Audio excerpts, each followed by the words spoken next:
CCTV merekam dua pemotor yang membuang sampah sembarangan di Jalan Raya Perjuangan Bekasi Utara, Jawa Barat.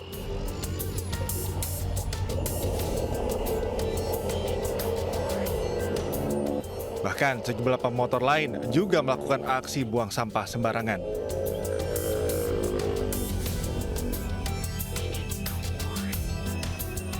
Warga yang kesal dengan ulah kedua pengendara ini membuat sayembara dan memajang foto keduanya.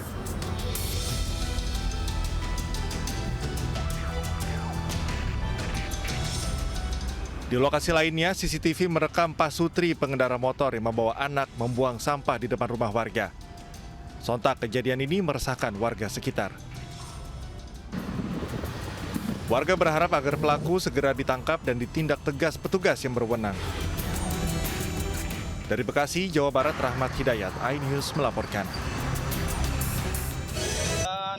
Di simpang Jambu lampu merah, tolong ambulan merapat segera. Kondisi korban.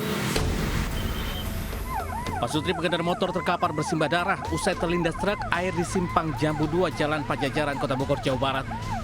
Akibat kecelakaan, sang istri meninggal dunia di lokasi kejadian sementara sang suami mengalami luka-luka. Polisi yang tiba di lokasi langsung menggelar olah TKP. Diduga penyebab kecelakaan akibat pemotor bersenggolan dengan truk.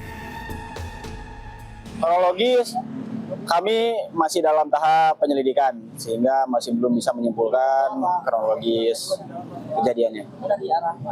Menurut keterangan saksi, kedua kendaraan datang dari arah yang sama, yaitu dari arah Talang atau dari arah simpang Tolbor menuju arah Warung Jambu. Korban tewas dan korban luka dibawa ke rumah sakit setempat.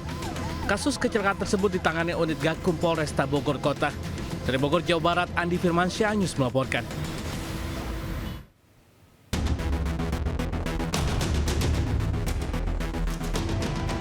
Seorang pria lansia berusia 53 tahun warga Cibodasari, Kota Tangerang ditemukan polisi dalam kondisi lemas dengan sekujur tubuh terikat tali selama 17 jam. Dari pemeriksaan polisi, korban disekap dan mengalami intimidasi menggunakan senjata tajam. Aksi penculikan ini bermula saat korban bersama istri sedang berkemas untuk pindah rumah. Saat sang istri lengah, korban tiba-tiba dibawa paksa oleh dua orang pria menggunakan sepeda motor. Pihak keluarga baru mengetahui korban disekap setelah menerima pesan singkat berisi foto dan video korban.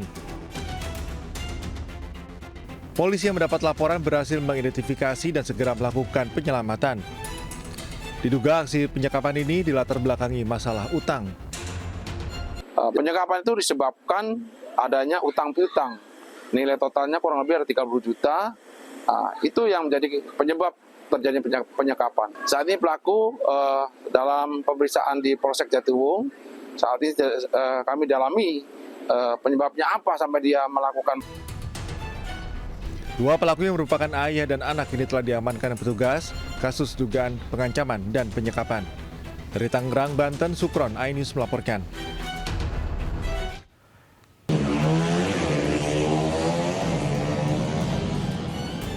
Sekelompok pemuda yang menggelar aksi balap liar di Jalan Samsul Arifin, Kabupaten Sampang berlangsung ricuh.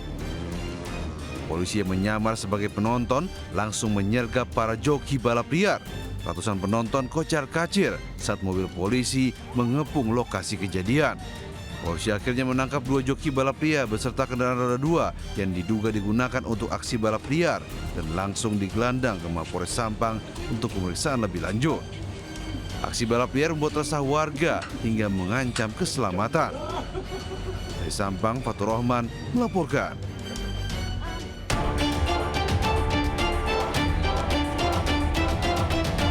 Satu unit mobil mewah mengeluarkan kepulan asap tebal di Jalan Kiai Haji M. Mansur, Tambora, Jakarta Barat. Pemilik mobil panik hingga warga yang mengetahui kejadian berjibaku memadamkan kepulan asap tebal ini menggunakan air seadanya. Menurut pemilik mobil, dirinya sedang dalam perjalanan dari kawasan Keramat Raya, Jakarta Pusat menuju Roksi. Setelah melintasi sejumlah ruas jalan, pemilik mobil pun mulai melihat asap tebal keluar dari bagian kap mesin. Tak lama kemudian mobil mengalami gangguan dan mogok. Diduga api muncul akibat korsleting listrik pada bagian ruang mesin kendaraan. Mobil selanjutnya diderek dan dibawa langsung ke bengkel untuk dilakukan perbaikan. Dari Jakarta, Miftahul Gani, iNews melaporkan. Ke informasi lainnya pemirsa, gempa mengguncang Pulau Sangihe, Sulawesi Utara. Sirine peringatan berbunyi di sejumlah wilayah. Belum bangun, belum sadar, ternyata gempa dong, nge-shake gitu di kasur. Gempa magnitudo 7,7 dengan kedalaman 105 km mengguncang barat Laut Tahuna, Kepulauan Sangihe, Sulawesi Utara. Sejumlah warga keluar rumah untuk menyelamatkan diri.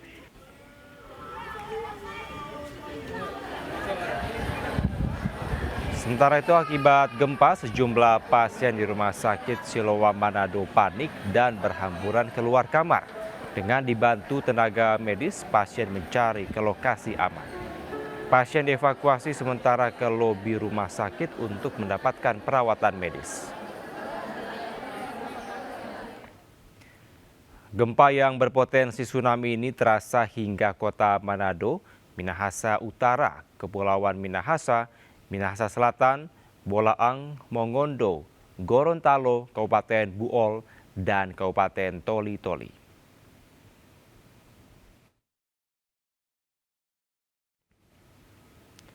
Pemirsa, untuk meningkatkan keselamatan jemaah dalam pelaksanaan haji khusus tahun 2026, Kementerian Haji dan Umroh memberlakukan sejumlah aturan baru, diantaranya penegakan istita'ah kesehatan dan juga kewajiban kepesertaan BPJS Kesehatan.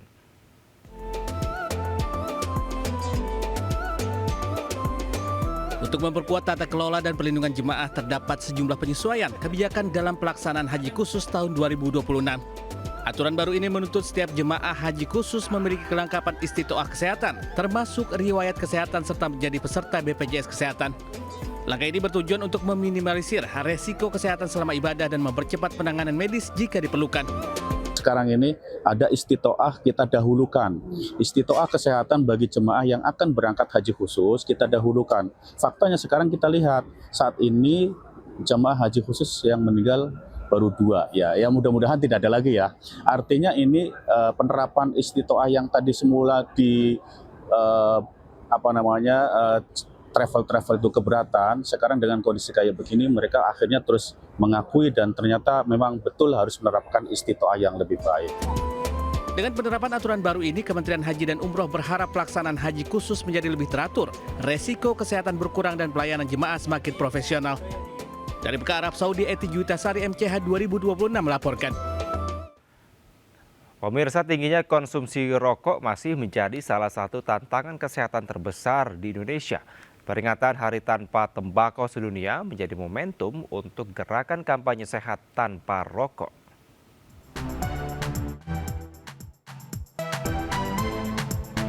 Peringatan Hari Tanpa Tembakau Sedunia dimanfaatkan Kementerian Kesehatan bersama Perhimpunan Dokter Paru Indonesia dan Kenview mengkampanyekan sehat tanpa rokok. Upaya proses berhenti merokok seringkali membutuhkan bantuan profesional dan intervensi klinis yang terukur. Bantuan metode ilmiah terbukti dapat meningkatkan keberhasilan untuk berhenti merokok. Masyarakat dapat memanfaatkan nicotine replacement therapy (NRT) sebagai terapi untuk berhenti merokok yang tersedia di Indonesia dalam bentuk NRT gum atau permen karet. Kenview mengambil peran aktif dalam mendukung ekosistem kesehatan tersebut dan menjadi NRT pertama dan satu-satunya yang berstatus farmakoterapi resmi di Indonesia. Kita punya nicotine replacement therapy, formula kami itu sudah jadi nomor 1 di seluruh dunia. Jadi kita memberikan obat dan didistribusikan di channel-channel yang tepat.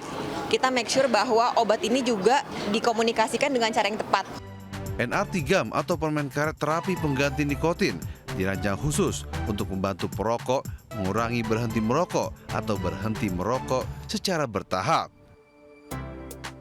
Dari Jakarta, Dias Triawan melaporkan.